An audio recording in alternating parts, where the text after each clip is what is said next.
Assalamualaikum warahmatullahi wabarakatuh, anak-anak di madrasah khususnya kelas 8. Kali ini kita akan belajar tentang tema 2, yaitu tentang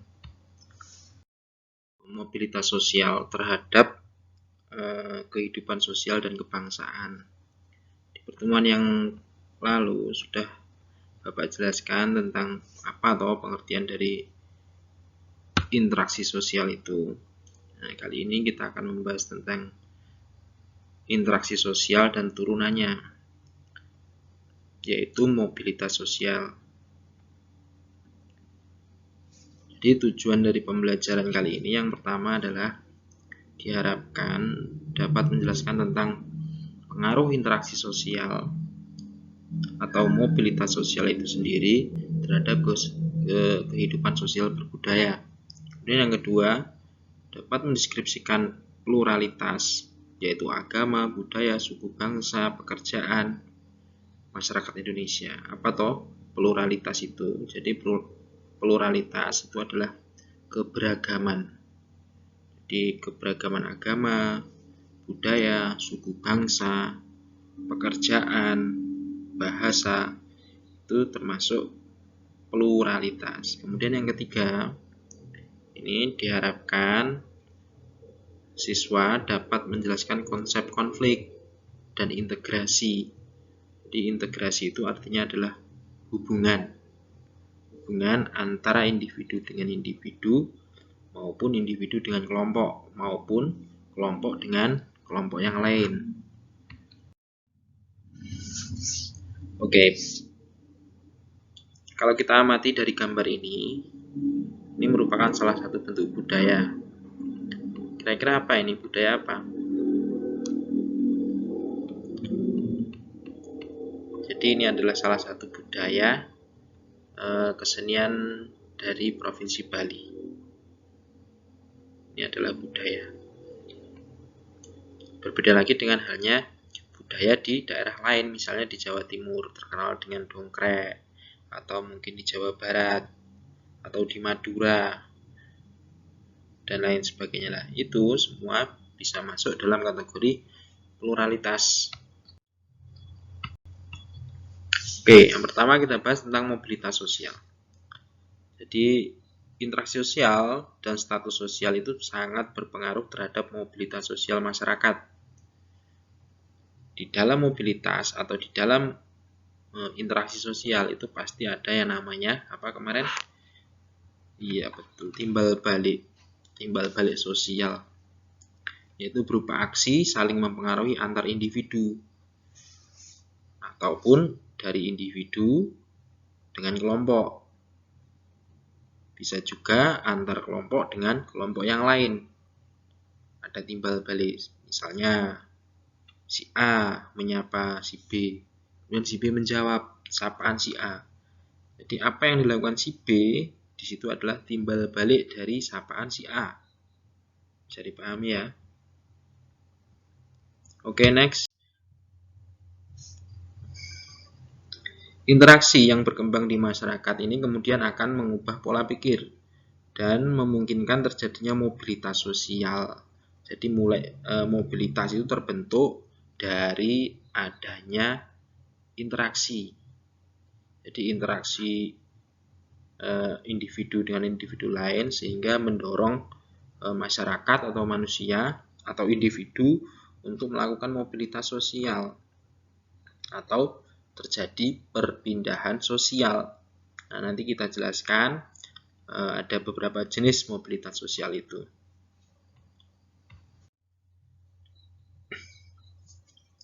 Ini kita analogikan seperti ini. Misalnya ada seorang yang telah mengalami mobilitas sosial, berarti telah mengalami perubahan status sosialnya. Jadi mobilitas sosial kalau di contoh ini adalah misalnya ada orang yang sedang wisuda. Jadi di sini bisa kita cermati bahwa dia sudah menyelesaikan pendidikan dari tingkat yang sebelumnya ke jenjang yang lebih tinggi. Kemudian dari tingkat pendidikan itu akan mempengaruhi atau mendorong seseorang untuk melakukan mobilitas sosial, baik nanti mobilitas secara vertikal maupun horizontal. Nah, Apa itu mobilitas sosial vertikal dan apa itu mobilitas sosial horizontal? Itu nanti Bapak jelaskan di ini di slide berikutnya ya. Kita cermati dulu yang topik yang ini. Jadi intinya begini. Saya kasih contoh begini, misalnya individu yang lulusan SD atau lulusan SMP dengan individu yang bergelar sarjana, tentu cara berpikirnya juga akan berbeda. Tingkat mobilitas sosialnya pun juga berbeda. Karena apa? Karena mobilitas sosial itu didorong karena rasa suatu tujuan, yaitu tujuan untuk terjadi perubahan status sosial. Jadi dari status sosial ini, sebentar, tak tandain ini ya, kayak ini. Jadi ini perubahan status sosial ini terjadi karena setelah terjadi mobilitas sosial. Jadi mobilitas sosial yang mana? Yaitu tadi pendidikannya dari SMA, kemudian sekarang sudah menjadi sarjana. Itu terjadi karena adanya mobilitas sosial. Oke, lanjut. Contoh, ini contoh lagi ya. Jadi diperhatikan di gambar yang sebelah kiri. Di gambar yang ini. Ini adalah orang membajak sawah dengan menggunakan kerbau. Sedangkan di kanan, ini adalah orang yang membajak sawah dengan menggunakan traktor. Atau kalau kita lihat, kalau kita cermati, di ini ya, dari gambar yang kiri menuju gambar ke kanan, ini artinya ada suatu perubahan atau mobilitas sosial yang terjadi di masyarakat. Dulu sebelum ada mesin, sebelum ada traktor, orang itu membajak sawah dengan kerbau. Nah, setelah perkembangan zaman, kemudian terjadilah perubahan cara. Jadi cara pengolahan sawah menjadi lebih modern atau disebut dengan modernisasi. Nah, ini terjadi juga karena adanya mobilitas sosial. Mobilitas yang mana? Jadi mobilitas itu tidak hanya perpindahan orang ke satu tempat ke tempat lain, tidak. Jadi mobilitas sosial itu bisa dikatakan status sosialnya yang berubah, kemudian status sosialnya yang berubah, kemudian teknologinya yang berubah, itu juga bisa dikatakan sebagai status mobilitas sosial. Jadi mobilitas sosial itu adalah perpindahan ke atas atau ke bawah lingkup sosioekonomi yang mengubah status sosial seorang dalam masyarakat. Jadi bisa ke bawah, bisa juga ke atas. Jadi maksudnya begini, bisa secara horizontal maupun vertikal. Bisa juga keduanya, jadi bisa juga keduanya. Jadi begini ya, mobilitas juga bisa secara horizontal sekaligus secara vertikal. Jadi tidak hanya horizontal maupun tidak hanya vertikal, bisa keduanya. Juga bisa salah satunya.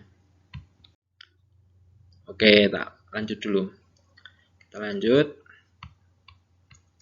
Lihat bagian berikut. Mobilitas sosial memiliki bentuk-bentuk sebagai berikut. Yang pertama, mobilitas horizontal. Apa horizontal tadi? Mendatar. Jadi mobilitas sosial mendatar. Apa tuh artinya mobilitas sosial yang mendatar? Jadi mobilitas sosial horizontal itu artinya terjadinya perubahan dari satu tempat ke tempat lain. Misalnya begini, dari masyarakat desa menuju masyarakat kota. Dari tradisional modern itu adalah horizontal. Kemudian yang kedua adalah mobilitas sosial vertikal ke atas. Jadi begini, kalau ke atas ini biasanya diikuti oleh status sosial seseorang. Misalnya begini, ada orang yang dulunya di desa, terus belum punya kendaraan, belum punya motor, kemudian setelah ke kota bisa beli motor, bisa beli mobil, bisa beli rumah. Itu artinya terjadi perubahan status sosial seseorang. Jadi yang tadinya tidak punya menjadi punya, itu artinya Jadi perubahan mobilitas sosial seseorang secara horizontal maupun vertikal. Kemudian yang ketiga ada mobilitas sosial antar generasi dan intergenerasi. Kalau antar generasi ya misalnya dari ayah ke anaknya. Misalnya ayahnya seorang yang bisa dikatakan kaya atau jutawan, kemudian menurun ke generasi berikutnya, itu adalah mobilitas sosial. Begitu juga misalnya begini, kita balik, misalnya dulu orang tuanya nggak punya, anaknya orang nggak punya, kemudian anaknya ini bekerja keras, kemudian mengubah status sosial keluarganya sehingga terjadi mobilitas antar generasi. Kemudian intragenerasi. Kalau intragenerasi itu artinya begini. Jadi misalnya ada suatu keluarga, kemudian dia tidak mampu. Oke, Bapak lanjut. Jadi kalau intragenerasi itu generasi di luar, jadi di luar keluarga. Kemudian ada mobilitas sosial. Sama ini mobilitas sosial artinya adalah perubahan sosial yang terjadi antar individu. Oke, kita lanjutkan dulu. Ada beberapa faktor yang mendorong terjadinya mobilitas sosial. Yang pertama adalah status sosial. Jadi status sosial itu mampu mendorong seseorang untuk melakukan mobilitas sosial. Ya, seperti contoh di depan tadi, misalnya ada anak yang ingin membahagiakan orang tuanya, kemudian bekerja keras, pergi dari desa ke kota, ke tempat lain, sehingga merubah status sosial seseorang. Dan di dalam masyarakat status sosial itu sangat penting, apalagi kalau di masyarakat kota ya. Jadi dianggap status sosial itu akan mempengaruhi interaksi sosial seseorang. Karena begini, biasanya kalau orang yang status sosialnya tinggi, ya rata-rata mereka akan bergaul dengan orang-orang yang berstatus sosial tinggi. Begitu juga sebaliknya, kalau masyarakat misalnya masyarakat kampung kumuh misalnya contohnya, ya rata-rata seperti itu, mereka bersosialisasi dengan masyarakat kampung kumuh juga.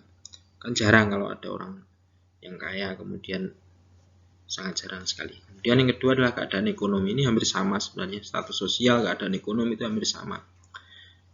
Faktornya adalah faktor ekonomi. Kemudian ada pertumbuhan penduduk. Contoh di Jawa ini sangat padat. Makanya dulu pemerintah pernah ada yang namanya urbanisasi, kemudian ada yang transmigrasi, emigrasi, bahkan imigrasi. Itu juga mobilitas sosial yang didorong karena ada pertumbuhan penduduk. Kemudian situasi politik. Contoh misalnya di suatu negara yang tidak aman, maka biasanya mereka akan penduduk di sana, di suatu wilayah yang merasa keamanannya terancam, akan melakukan mobilitas sosial. Namanya swaka. Jadi mencari perlindungan di tempat yang lebih aman, entah itu di negara lain atau di daerah lain. Mencari swaka atau keamanan atau perlindungan. Oke, tunggu. Kemudian ada juga faktor penghambat terjadinya mobilitas sosial. Yang pertama ada diskriminasi ras dan agama, atau biasanya diskriminasi itu kalau bahasa kerennya rasis ya. Jadi rasis, adanya rasis atau membeda-bedakan atau membandingkan ras satu dengan yang lain atau agama satu dengan agama lain. Misalnya ada satu kelompok minoritas di suatu kelompok mayoritas. Kelompok minoritas di satu kelompok mayoritas. Maka kalau di kelompok itu dia merasa direndahkan atau karena agamanya, karena rasnya mungkin direndahkan oleh kelompok lain, otomatis akan timbul rasa tidak nyaman. Sehingga mendorong individu tersebut atau masyarakat minoritas tersebut untuk melakukan mobilitas sosial. Kemudian ada diskriminasi kelas. Di sini maksudnya kelas bukan kelas ya, bukan kelas di dalam sekolah. Maksudnya kelas di sini adalah golongan atau kelompok, atau membentuk kelompok-kelompok yang lain. Misalnya ada si kaya, si miskin, si kumuh, seperti itu. Jadi itu adalah adanya diskriminasi kelas. Kemudian yang ketiga ada pengaruh sosialisasi kelas sosial. Pengaruh sosialisasi kelas sosial. Jadi begini, sosialisasi kelas sosial itu maksudnya adalah mengelompokkan kelas-kelas atau kelompok-kelompok orang, kemudian menghasilkan jarak atau gap atau jurang apa ya namanya, jurang kesenjangan di dalam masyarakat. Ini sebenarnya hampir sama dengan diskriminasi, cuma perbedaannya adalah di dalam sosialisasi ini biasanya lebih cenderung ke dalam cara bergaulnya. Jadi tidak secara judge. Kalau orang menyatakan dia itu miskin, tapi kan itu ungkapan, itu contoh dari implementasi orang lain. Tapi kalau di dalam pengaruh sosialisasi ini adalah benar-benar di dalam kehidupan bermasyarakatnya. Jadi misalnya ada orang kaya bertemu dengan orang yang miskin, nggak mau tanya misalnya. Kan biasanya seperti itu ya kalau di desa, misalnya wong sugih sombong kayak gitu, itu namanya sosialisasi kelas. Kemudian karena kemiskinan ini hampir sama sebenarnya. Kemiskinan ini karena memang status sosial. Kemudian perbedaan jabatan. Perbedaan jabatan ini juga sangat berpengaruh terhadap perilaku mobilitas sosial masyarakat. Oke. Kemudian mobilitas sosial, ini khususnya mobilitas vertikal ke atas, ini dapat dilakukan dengan beberapa cara berikut. Yang pertama adalah perubahan standar hidup. Standar hidup, jadi seseorang kalau mau melakukan mobilitas sosial harus punya standar hidup.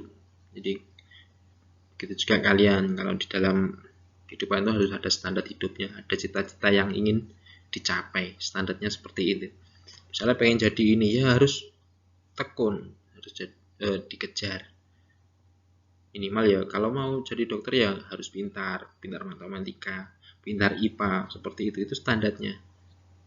Kemudian yang kedua ada perubahan tempat tinggal. Jadi standarnya ada perubahan tempat tinggal. Orang dikatakan mengalami mobilitas sosial secara vertikal, tempat tinggalnya ya berubah. Misalnya dulunya misalnya di gubuk, di reot, kemudian sekarang pindah di apartemen kayak gitu kan. Jadi itu seperti indikator seseorang atau individu itu mengalami mobilitas sosial secara vertikal.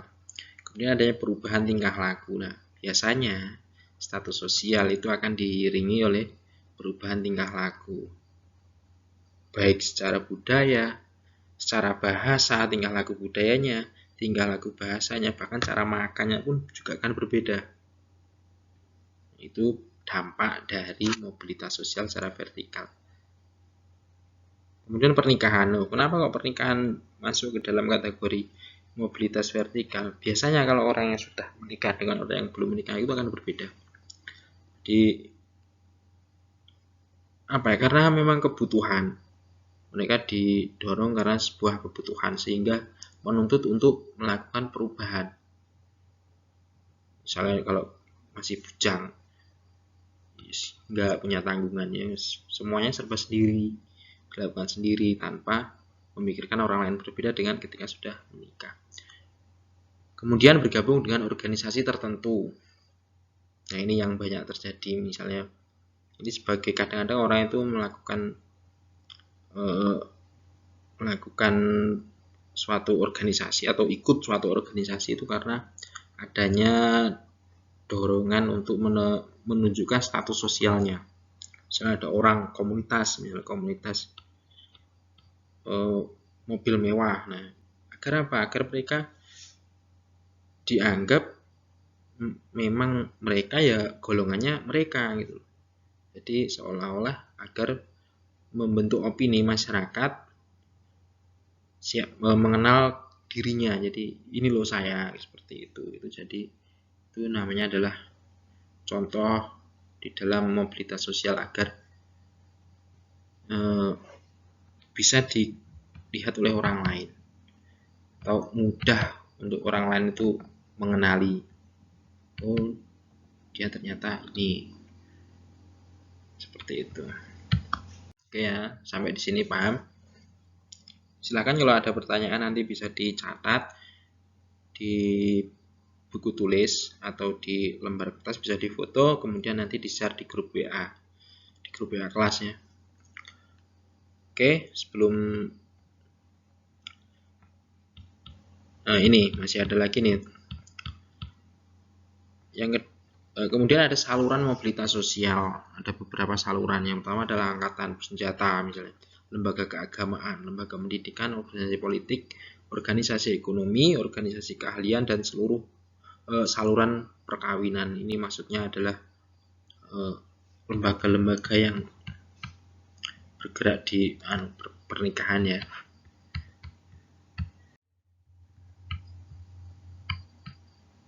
Kemudian dampak positif dari mobilitas sosial. Yang pertama adalah mau berusaha untuk maju. Jadi orang itu melakukan mobilitas sosial karena memang dia itu berusaha untuk maju. Kemudian mempercepat perubahan sosial.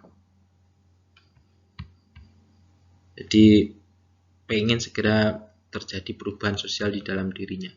Makanya itu dampak positifnya dari mobilitas sosial. Ada dampak positif, pasti ada dampak negatif. Nah, dampak negatifnya apa?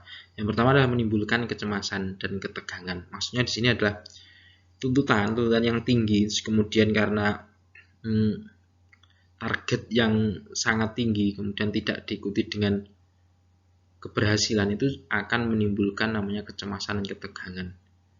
Contoh ya, orang mengejar cita-cita terlalu ambisi, tapi tidak mampu, itu juga bisa stres.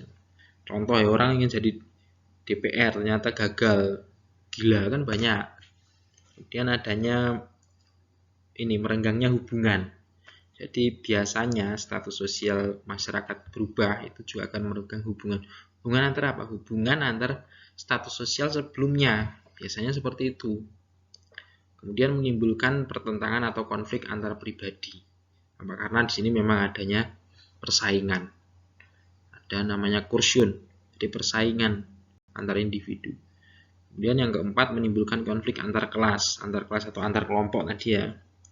Kemudian ya ini antar kelompok sama sebenarnya. Kemudian antar generasi, konflik antar generasi hampir sama.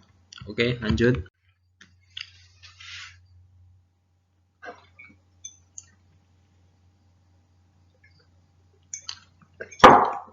Kemudian pluralitas masyarakat Indonesia. Indonesia itu mempunyai banyak suku bangsa, banyak suku bahasa, banyak kepulauan. Jadi tidak heran karena Indonesia itu sangat pluralisme, negara pluralisme, atau negara yang mempunyai berbagai macam budaya, bahasa.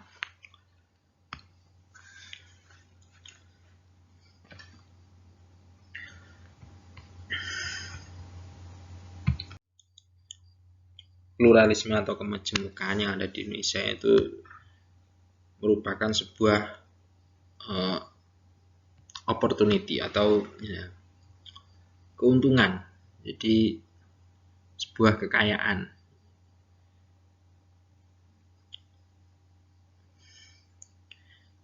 Selain pluralisme, ada pula konsep lain, yaitu konsep multikultural, di mana masyarakat dengan anggota terdiri atas berbagai golongan, suku bangsa, agama, dan budaya.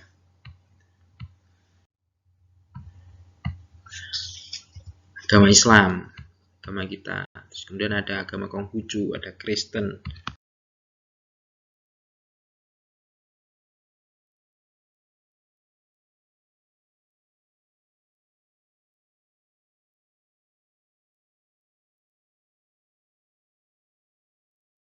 Kemudian ada berbagai macam budaya, misalnya ada budaya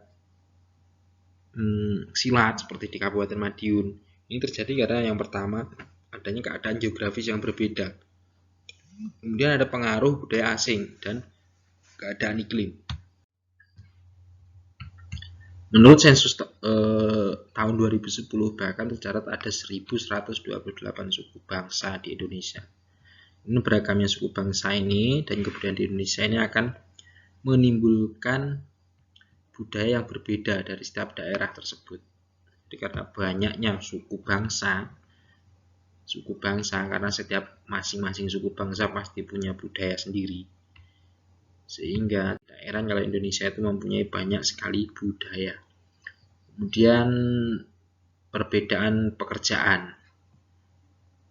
Meskipun di Indonesia adalah negara yang agraris dan mayoritasnya adalah petani, tetapi karena kondisi geografis di negara kita yang begitu beragam, ada yang di gunung, di pesisir pantai, di dataran rendah, kemudian di kota, di desa, sehingga ada berbagai macam sektor lapangan usaha di Indonesia. Ini mengakibatkan terjadinya beragam pekerjaan di Indonesia. Dan tenaga kerja dan yang bekerja di sektor usaha formal, dan ada juga yang berada di informal ataupun non formal, jadi sangat banyak sekali. Ini termasuk pluralisme atau multikultural di negara kita. Masyarakat multikultural ini masyarakat Indonesia yang beragam keunikan budaya di Indonesia, masyarakat yang mengaku mempunyai perbedaan tetapi tidak mengekang kelompok lain. Jadi dia percaya mereka itu berbeda satu dengan yang lain, tetapi tidak ada diskriminasi dari satu kelompok yang lain. Itu artinya adalah masyarakat multikultural. Kalau ada sebagian orang Pak itu yang menghina atau ada pertikaian antar kelompok lain Pak, misalnya seperti itu sebenarnya adalah konflik yang ya nggak heran karena kita sangat plural itu tadi, sangat multikultural itu tadi. Itu dampak positifnya ya itu kekayaan alam, tapi dampak negatifnya yaitu namanya rawan timbulnya konflik. Makanya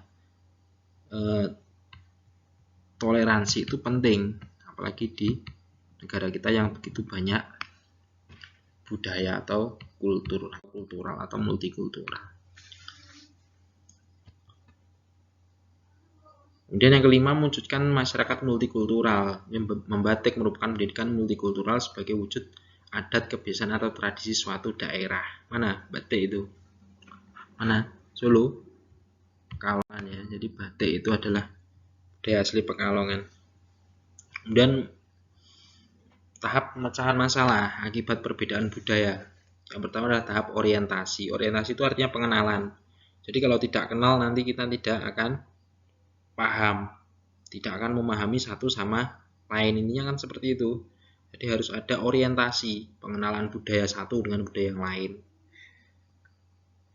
Kita harus memahami, contoh kalau kita misalnya orang Jawa, kemudian pergi ke Kalimantan, kalau kita tidak bisa mengenal budayanya mereka, ya kita pasti nggak bisa ngikuti. Kalau nggak bisa ngikuti nanti kita malah tidak diajeni kayak gitu kan. Jadi orientasi itu sangat penting. Kemudian yang kedua adalah tahap evaluasi. Evaluasi itu artinya adalah mengevaluasi atau flashback. Dievaluasi kira-kira dari budaya mereka yang cocok untuk kita gunakan apa, terus yang tidak cocok mana kita tinggalkan. Nggak usah takut, jadi nggak usah terlalu mengikuti budaya. Misalnya contohnya misalnya orang Dayak atau orang Papua, mereka makan babi, misalnya kita nggak makan babi, ya jangan diikuti makan babinya. Tapi yang positif bagi mereka dan bisa kita gunakan ya nggak masalah, seperti itu. Kemudian tahap kontrol, ini yang paling penting atau tahap final. Jadi kontrol di sini artinya adalah sebenarnya tahap kontrol ini hampir sama dengan evaluasi, tingkatannya lebih tinggi lagi. Jadi setelah kita mengevaluasi, kita bisa mengontrol mana yang baik, mana yang tidak, mana yang harus kita ikuti dan mana yang tidak usah kita ikuti, seperti itu. Tetapi tetap ada toleransi. Ya misalnya kalau ada orang makan babi, misalnya memang budayanya mereka, atau memang orang yang suka makan misalnya apa ya, kalau di Sulawesi itu kan banyak orang yang makan yang kita anggap tidak halal gitu ya. Nggak usah kemudian mencemooh atau bagaimana, itu tidak perlu. Itu namanya adalah tahap kita punya kontrol diri. Bisa dipahami? Oke, lanjut. Kemudian konflik dan integrasi dalam kehidupan sosial. Konflik ini adalah bagian dari sebuah proses interaksi sosial yang terjadi dalam masyarakat karena adanya perbedaan-perbedaan. Banyak perbedaan baik fisik, budaya, perilaku, agama, kemudian bahasa. Ini rawan terjadinya konflik. Oke, next. Ini materinya sangat banyak, jadi agak lama ini durasinya ya. Kemudian faktor-faktor penyebab konflik. Yang pertama adalah perbedaan individu, kemudian perbedaan budaya. Maksudnya perbedaan individu di sini personal. Jadi misalnya karakter seseorang itu kan pasti berbeda-beda, itu juga rawan konflik. Misalnya ada orang yang keras, sifatnya keras ketemu keras, nanti ya bisa baku hantam misalnya. Kemudian ada perbedaan budaya, perbedaan kepentingan, dan perubahan sosial. Ini juga faktor-faktor penyebab terjadinya konflik.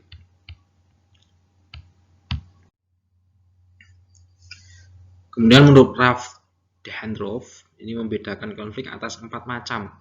Yang pertama adalah konflik antara peran-peran sosial. Yang kedua, konflik antar kelompok-kelompok sosial. Kemudian konflik antar kelompok-kelompok yang terorganisasi dan tidak terorganisasi.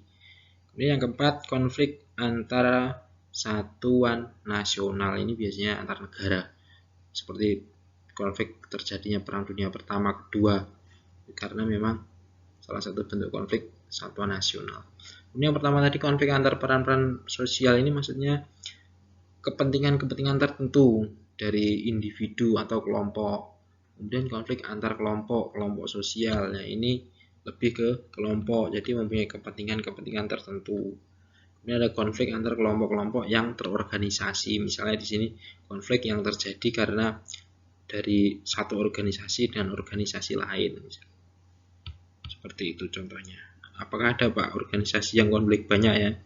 Jadi banyak organisasi yang konflik. Misalnya organisasi politik konflik, tapi ya konfliknya politik jangan terlalu diambil hati karena politik itu sangat labil ya. Kemudian upaya pengendalian konflik. Konsiliasi. Konsiliasi itu maksudnya adalah gini. Oke, lanjut ya. Jadi konsiliasi itu adalah proses pengendalian konflik dengan cara, misalnya saya kasih contoh begini. Ada masalah di perusahaan si A dengan si B. Agar masalah tidak berlanjut, maka si manajer atau manajernya melakukan konsiliasi atau memutuskan perkaranya, siapa yang harus dikatakan salah, siapa yang harus benar. Nah, yang salah misalnya dikonsekuensikan, dia dikeluarkan dari perusahaan, itu namanya konsiliasi. Dan mediasi, kalau mediasi di sini adalah proses penanganan konflik dengan cara mediasi, dengan menggunakan mediator tentunya. Biasanya ada konflik antar kelompok si A dengan si B, kelompok si A dengan kelompok si B. Kalau bertemu langsung kan pasti akan sulit mencari titik tengah. Makanya harus ada mediasi atau mediator yang menghubungkan mereka. Apa atau maunya si A, apa maunya si B. Kemudian di-compare, kemudian dicari solusinya. Itu namanya mediasi. Kemudian arbitrase ini melalui jalur pengadilan. Arbitrase. Jadi upaya pengendalian konflik dengan cara jalur hukum atau arbitrase. Oke, kita lanjut.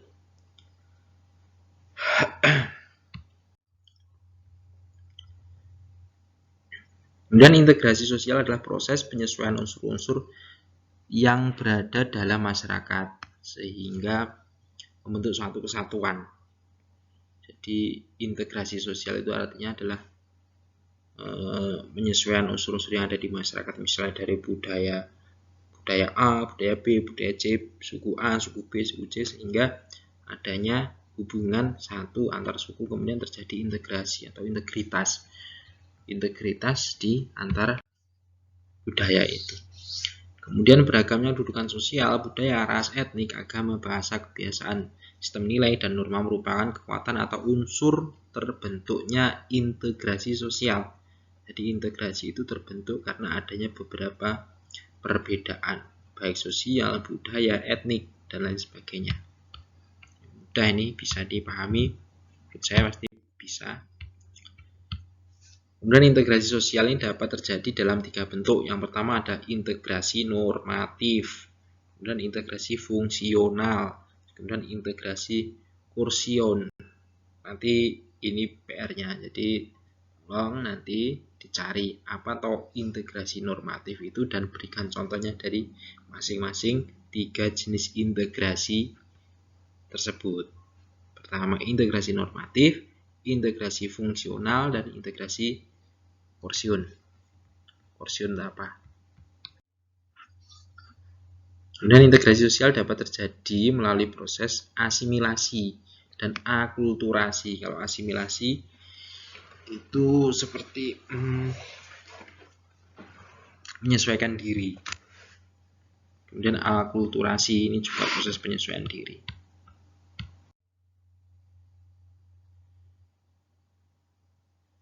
Kemudian yang terakhir ini ada faktor-faktor yang mendorong integrasi. Yang pertama adanya toleransi terhadap kelompok-kelompok. Kemudian sikap saling menghargai orang lain. Sikap terbuka dari golongan yang berkuasa dalam masyarakat. Kemudian ada persamaan di dalam unsur-unsur kebudayaan. Jadi ini adalah faktor-faktor mendorong adanya integrasi sosial. Jadi integrasi sosial itu sangat penting.